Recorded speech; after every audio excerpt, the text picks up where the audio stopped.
It is now my distinct pleasure to welcome someone I'm sure you will recognize, Senator Tim Kaine from Virginia. His bona fides are impressive, but I think that one fact sums it up very well. He is one of 30 people in the history of the United States to have served as a mayor, a governor, and a United States senator. I'm a constituent of his, and I had a chance to meet now Senator Kaine during his run for governor, actually very early on during his run for governor when he was still mayor of Richmond, at a campaign event at a couple's home, and I'm sure he's not going to remember shaking my hand, but we were at the home of Chris and John Milliken in Arlington. I'm a citizen of Arlington. I must say that I left the event saying to my wife that Senator Kaine would surely be going someplace and making a name for himself on the national scene. And I must say, I certainly call that one right. Not only was he elected governor of Virginia, but the rest is history.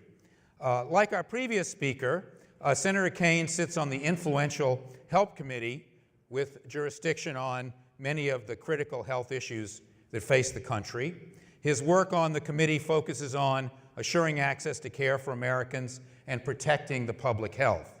He also is a dedicated fighter in the battle against the opioid epidemic in this nation. Before getting into public life, Senator Kaine worked as a missionary, a civil rights lawyer, and a teacher.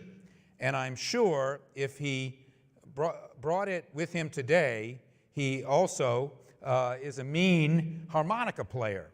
But we'll probably have to dispense with the harmonica and just get on to the important work that he does. Senator Kaine is likely to be in the middle of the healthcare battles to come this year and in the future. So I know he's going to have some interesting things to say. Please welcome to the stage Senator Tim Kaine. How you doing?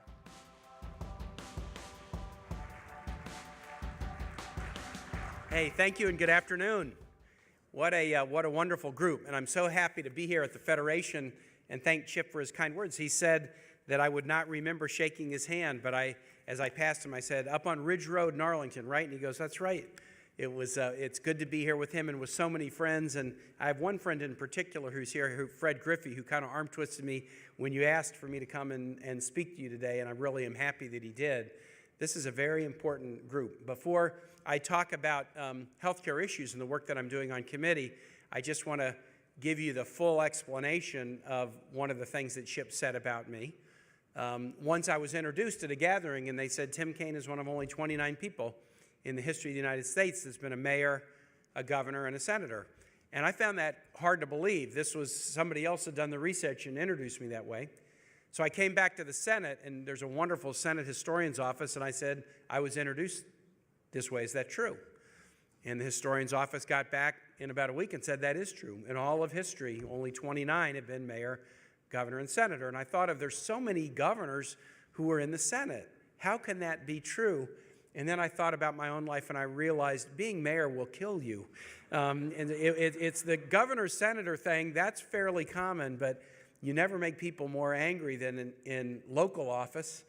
You are all involved in hospitals and communities, and you know the dangers and challenges of local politics, and that's why my father-in-law, who was a former governor of Virginia, Linwood Holton, says local politics is the graveyard for wonderful political talent. But at least I have been able to take my local and state efforts and now bring them into the United States Senate. When I came to the Senate, the Health, Education, Labor, Pension Committee was the committee that I most wanted to be on. If you're a mayor and governor, education is always your number one line item in your budget, and health care, broadly defined, is usually the number two line item in your budget. And so 16 years of state and local service had made me believe I could really offer something on the Health Committee. But of course, you go and you lobby for committees, and they always tell you you'll talk to your leader, in my case, Harry Reid, Mitch McConnell, if you're a Republican, and they say you'll get something you want, you won't get something you want, and you'll get something you don't want. Well, the thing that I wanted that I didn't get was the Health Committee. I couldn't complain because I'm on Armed Services, Foreign Relations, and Budget, but my consolation prize for being on a national ticket and losing was Chuck Schumer said, "You've always wanted to be on the Help Committee. How about you can come on the Help Committee?" Now I said, well, it was a hell of a way to earn my way onto the Help Committee, but I am glad I am now on the Help Committee for the last year. And I am happy to be on the committee, not only because it takes advantage of 16 years in local and state office, but these issues are ones that we just care deeply about. And obviously, you care not just about the health jurisdiction on my committee, care about the labor jurisdiction on my committee because it's workplace rules, occupational safety. Many of you care about the pension-related issues that affect your institutions. But one area I know everybody cares about is the education side. We're about to start rewriting the Higher Ed Act on my committee. And the nice thing about having health and education on the same committee is we get to deal with the education of the healthcare workforce, which I know is a significant issue that each of you tackle. And before I talk about hospitals and healthcare, I just want to say on the education side, as we are underway now having debates, having hearings, and starting to get into writing a Higher Ed Act reauthorization, if we just listen to college presidents, we can do a credible job of this. We can do a B or B plus job. But if we listen to our employers and college presidents, we can do an A job. Employers, workers, college presidents, because we won't rewrite the Higher Ed Act for another 10 years or so. And if we're going to be training the healthcare workforce that we need today and tomorrow, the writing of the Higher Ed Act could be important. So I would encourage the Federation to pay some attention to the education work we're doing right now, because I think it could bear upon workforce issues that you face.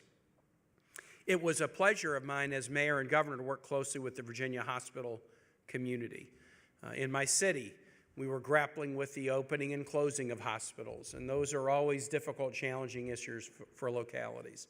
At the state level, we were dealing, when I was governor from 2006 to 2010, with a lot of economic issues affecting hospitals, whether it be certificate of need in the way we do it in Virginia, or especially, and this is only accelerated since the time I was in office, increasing challenges of our rural hospitals in being able to find a financial model that worked for them.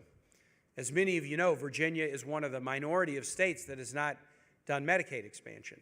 My legislature right now is deep in a budget negotiation about whether to do it. One house has put forward a proposal to do Medicaid expansion, done the Virginia way, and the other house has not yet agreed, but that is an important negotiation. And I'm a passionate believer that Virginia should do this. It would be about 400,000 people who could get medical care that they have been paying for if we do Medicaid expansion, because we've been paying taxes. But again and again, we are also hearing not just from individuals about their own health care, but we're hearing from hospitals, especially rural hospitals, about what Medicaid expansion would mean to their bottom line, and I hope that we will do it.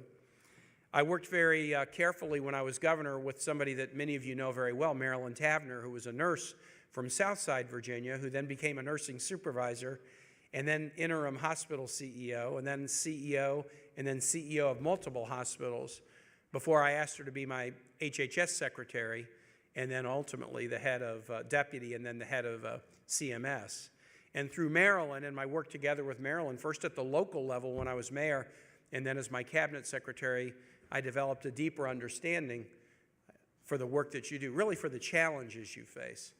You can't be active in life and not understand the work that you do. 3 children born in hospitals in Richmond, one in the NICU for many weeks, the emergency room visits that you have when you're the parent of 3 kids for yourself, your spouse, or your kids, and the hospitals and the relationship that I have with the Virginia hospitals has meant an awful lot to me.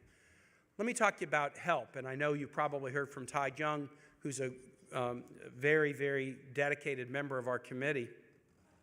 The committee in the Senate has a pretty good track record of bipartisanship, even amidst a very difficult set of topics in the healthcare space. The committee under the leadership of Lamar Alexander and Patty Murray rewrote No Child Left Behind when that was thought to be very difficult, put that bill on President Obama's desk, and it was signed. We're working now on the Higher Ed Act. And I think there's a lot of work that we need to do together on health care. Let me give you a couple of thoughts. First, I'm a strong supporter of the Affordable Care Act. I believe it was necessary. I believe that the nation had done what humans can often do, which is through a high pain threshold, you grow to tolerate the intolerable. That is a good and a bad thing sometimes about human nature. We can grow to tolerate the intolerable. And we were a nation that was allowing an intolerable to exist, 40+ million people without health insurance, people discriminated against on the grounds of pre-existing condition and other significant pathologies. Just the number of bankruptcies every year driven by medical bills was astounding. And so strongly supported the Affordable Care Act. But I have a different attitude about the Affordable Care Act than some of my colleagues. And I think it's because I was a governor, and I learned a powerful lesson when I was governor. My first year as governor, 2006 in Virginia, the end of the session, we have a short session, and they pass bills and they put them on your desk, and I had 1,100 bills on my desk. And I had a 30-day period during which I had to review and either sign, veto, or amend 1,100 bills with my staff. And in going over the 1,100 bills, it struck me as I looked at them, 850 were not new. They were fixes to existing legislation. 250 were new. 850 were improvements to existing legislation. And so my attitude about any bill, we're going to be having a debate this week about reforms to Dodd-Frank that I support, even though I'm a strong Dodd-Frank supporter. I believe about any bill that you pass a bill, and that even if you can say this bill did significant good, you have to be analyzing it to see what can be done better. And so I'm a strong believer that we should act together in a bipartisan way to find improvements. The administration has a different view about the Affordable Care Act. They don't support it, and they've undertaken steps to either repeal or undermine it. I don't question the sincerity of their view, but I challenge the view and believe that it's wrong. In the first 9 months of the year, we were basically wrapped up, not just in my committee, but generally with an effort to repeal the Affordable Care Act that led to a couple of pivotal votes. But that thing that had been promised, that thing that had been voted on multiple times in the House, turned out to be impossible to do because citizens spoke up. And they said, you know, don't wreck it, reform it. Don't replace it, repair it. Don't end it, improve it. And we heard that message, and now is the time when, at the end of September, when the repeal efforts formally failed, that was the time when we should have made the turn toward improvements. The administration has continued to make nicks to the bill that hamper its effectiveness, but I think there needs to be, and there is, some consensus, some bipartisan consensus in Congress that we need to do a couple of things. So I'll give you the areas around which there should be consensus, and then I'll talk bigger picture, forward-looking, to give you a sense of what might be to come. On the near term, Todd might have talked with you about this. I was part of a group of Democrats and Republicans on the Help Committee that in August and September worked to broker what we thought was an effective compromise to stabilize the individual insurance market. Of all the aspects in the Affordable Care Act that are the most challenging, and frankly, before the Affordable Care Act, if you were trying to buy insurance on the individual market, that was particularly difficult. And so our idea is, if I can turn my phone off here, my idea is that we should take those steps, the important steps to stabilize the Affordable Care Act. And that involves making sure that the federal government makes good on the cost-sharing promise of the Affordable Care Act. Second, making sure that states have the flexibility that they were guaranteed under the ACA to tailor their programs the way they think most fits their population. And third, and this is a very important one, if we can, reinstate the reinsurance provision that was part of the Affordable Care Act for its first 3 years that expired, because at a state or federal level, we understand that reinsurance really works to provide stability and bring down premiums for average folks. That's the reason that we use reinsurance in crop insurance or flood insurance or Medicare Part D. It's a time-tested strategy that works to bring premiums down. We thought we might be getting a vote on that bipartisan agreement. We had testimony of governors of both parties, experts of both parties saying, we disagree on some other things, but guaranteed cost share payments, more flexibility in reinsurance would be a path to stabilize the market and hold premiums down for people.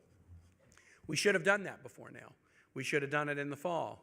Then when we got into November and December and we were debating about tax reform, there was a pledge made, well, if you'll vote for tax reform, to some of my members, we'll have a vote on this. That still has not yet been done.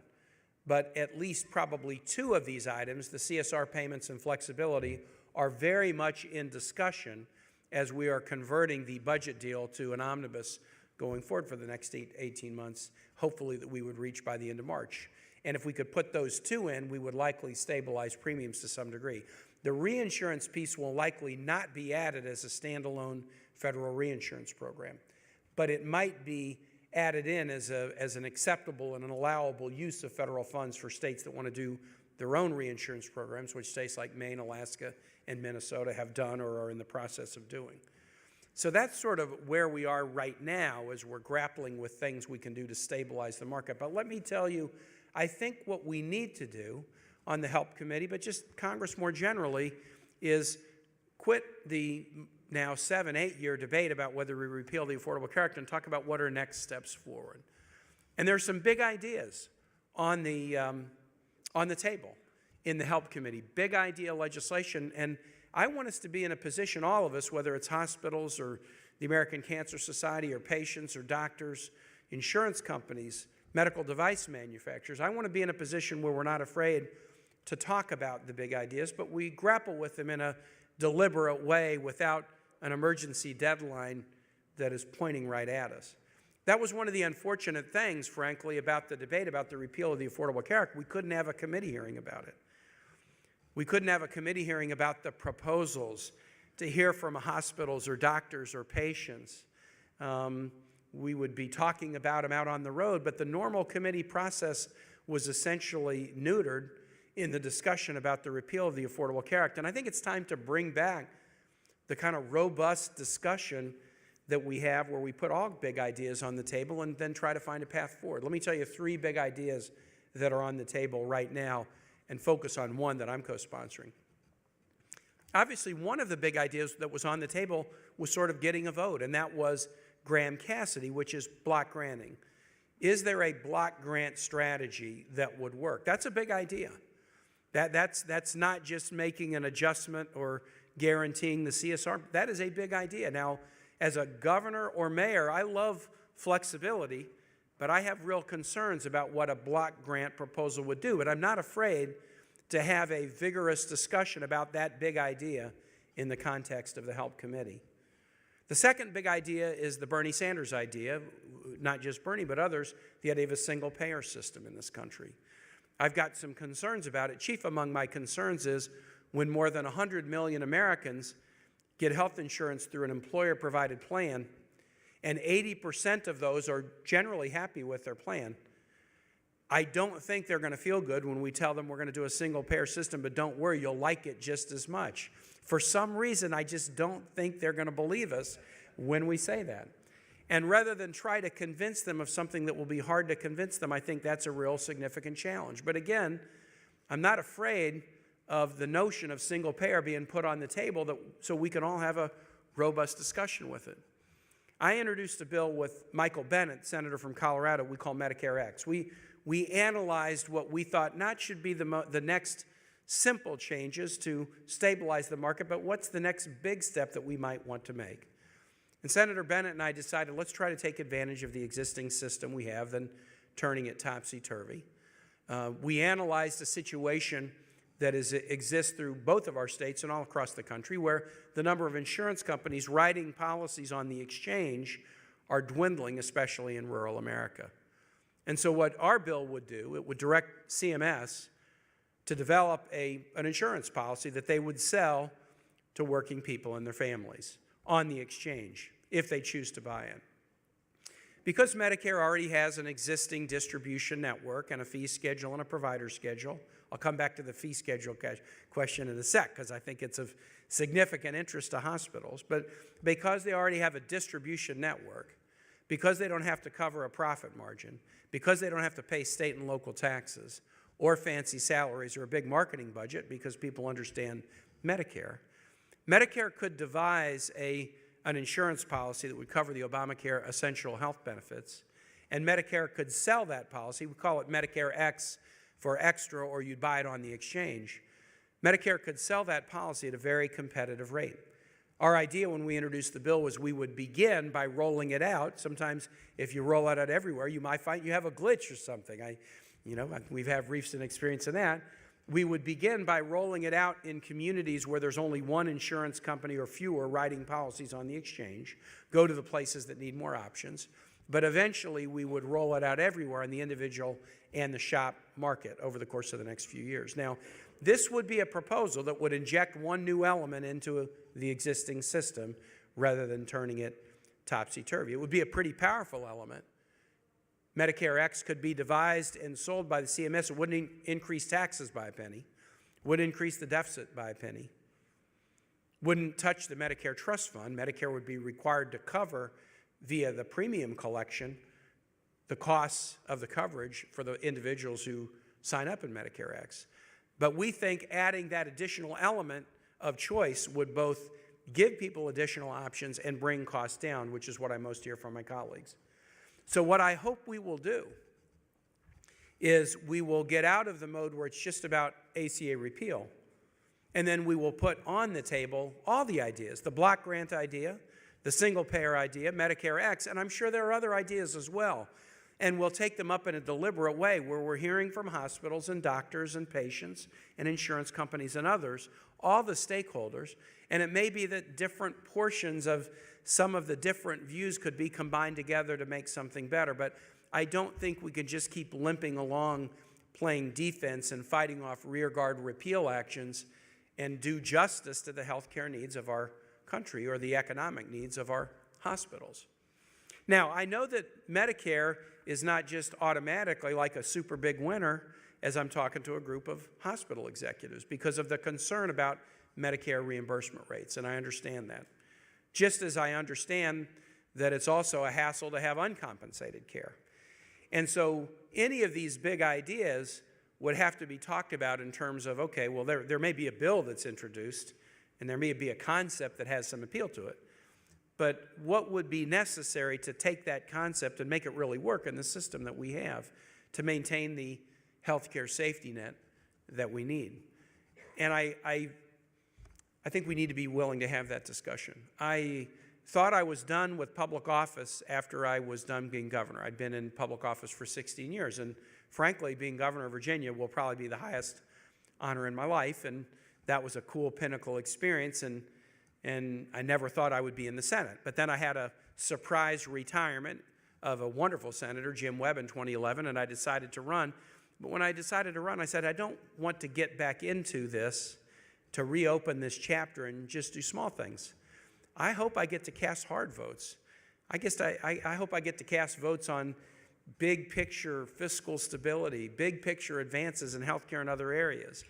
And if I'm discouraged sometimes in the Senate, and there's a number of things I'm discouraged about, even though I really like my job and I want to stay at it, because I think I get a little bit better at it every day.